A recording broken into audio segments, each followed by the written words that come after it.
Hello. So last video, someone left a great question in the comments, and it's a great question because it begins the story process. Because stories don't begin with the first thing you write on the page, and ends with the end. Never will you run into a story or a project that is that simple. Or if you do, please leave a comment and make another video for me and tell me how you got there from beginning to end with no wandering in between. But this question talks about beginning before you put the first words on the page. This question, word for word, is: I have vague story ideas, but I struggle with developing them past the idea stage. Is there a process you use or a process you can suggest to help flesh things out? I feel like if I don't have all the ideas and I'll have all the details, I can't start. And it's great. Like, that vague idea that you have from a story when you read or watch something different and you get inspired. You're like, oh man, I saw Star Wars and I saw Dune, then I saw Fifth Element, and what if you take the Fifth Element idea and the cloning of the alien and you combine it with the idea of people with lasers, and you come up with this vague idea where you have this like beginner stage, and you don't know where it's going, you don't know who the characters are, what the conflict is, or anything like that. And that's my first piece of advice, always, is you want to know what the conflict is and who the conflict is between. It needs to be between at least two characters, your hero and the antagonist or the villain. You have to have an idea of where heads butt and ideas start causing friction and start causing problems.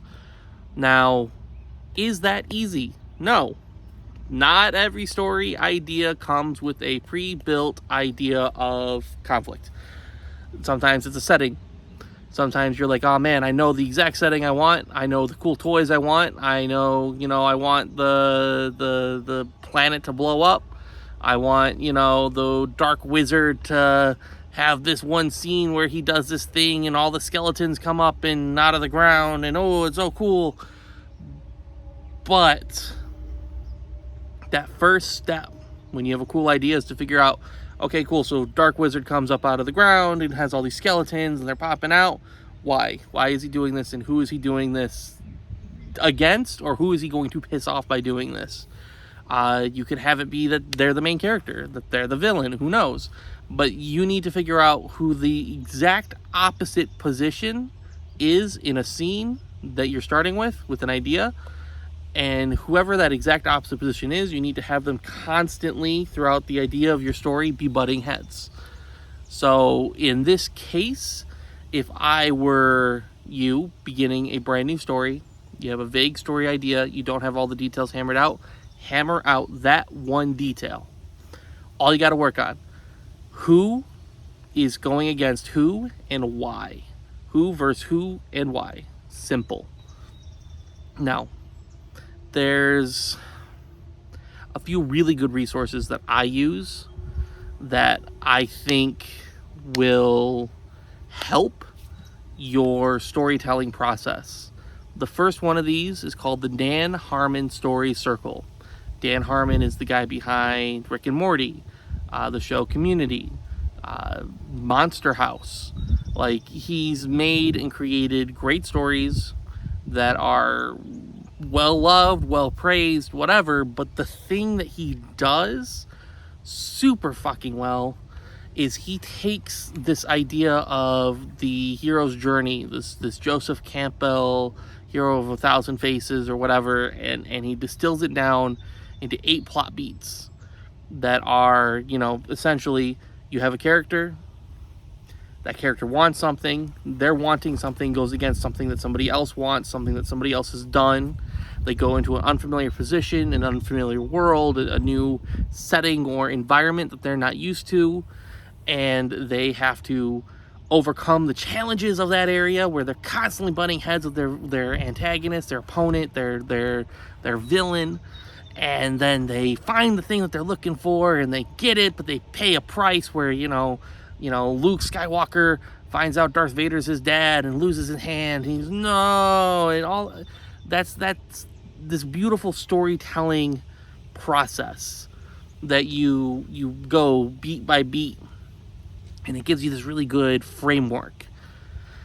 However, key point to keep in mind: no story process, no outline, no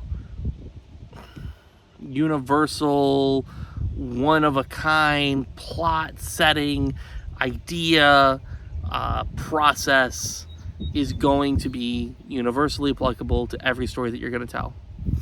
Sometimes you tell a story where, the hero starts his journey halfway through the conflict and you're dropped into the middle thing. Sometimes the hero goes back home a couple of times because he forgot his handkerchief, a la, The Hobbit, or a la Lord of the Rings. Like,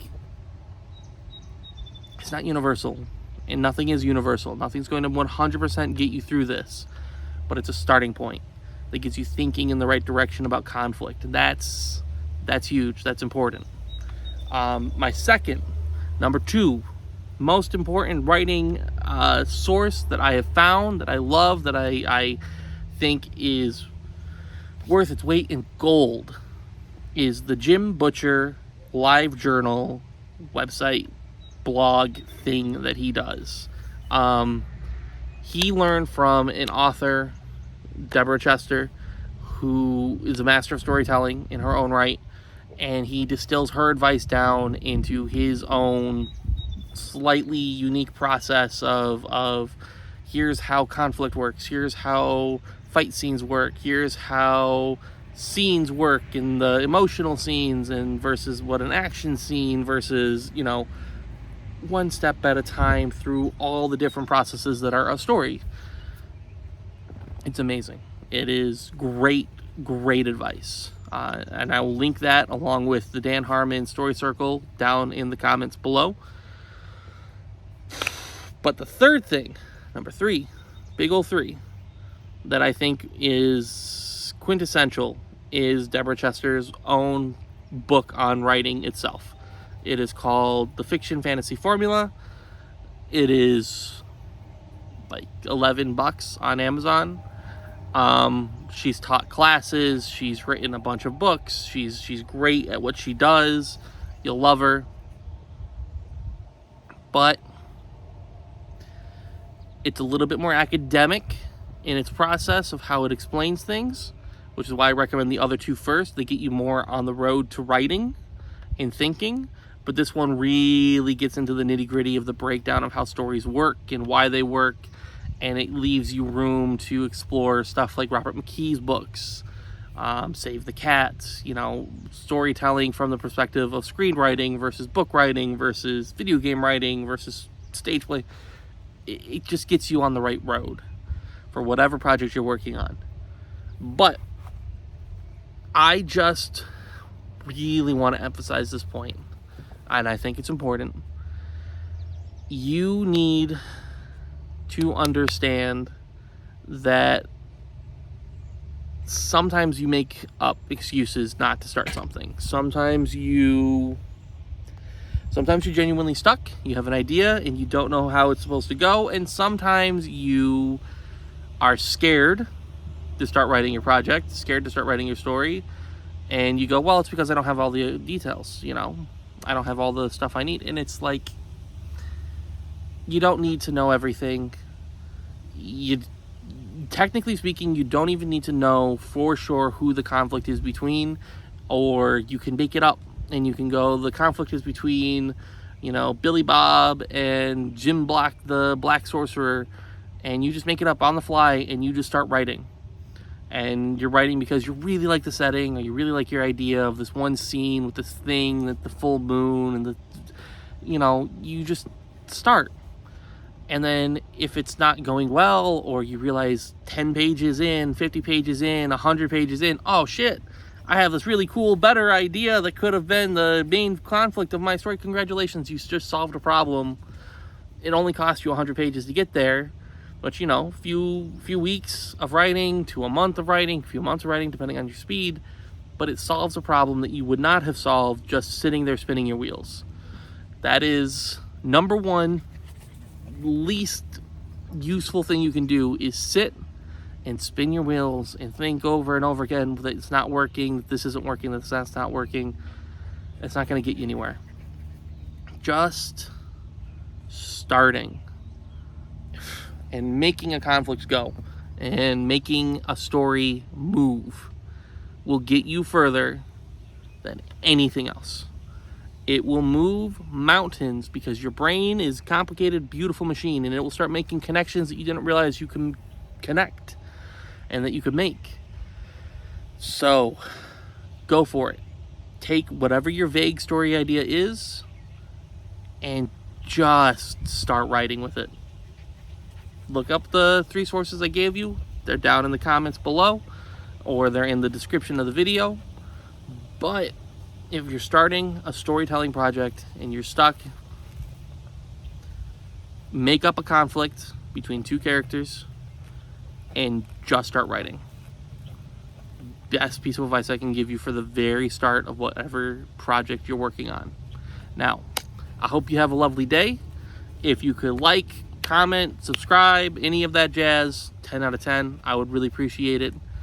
But most importantly of all is that you put your butt in a chair, get your hands on a keyboard, and you just start writing. That's all I ask of you. Whoever's watching this video, whatever reason you're watching this video, whenever you're watching this video, that's all I ask.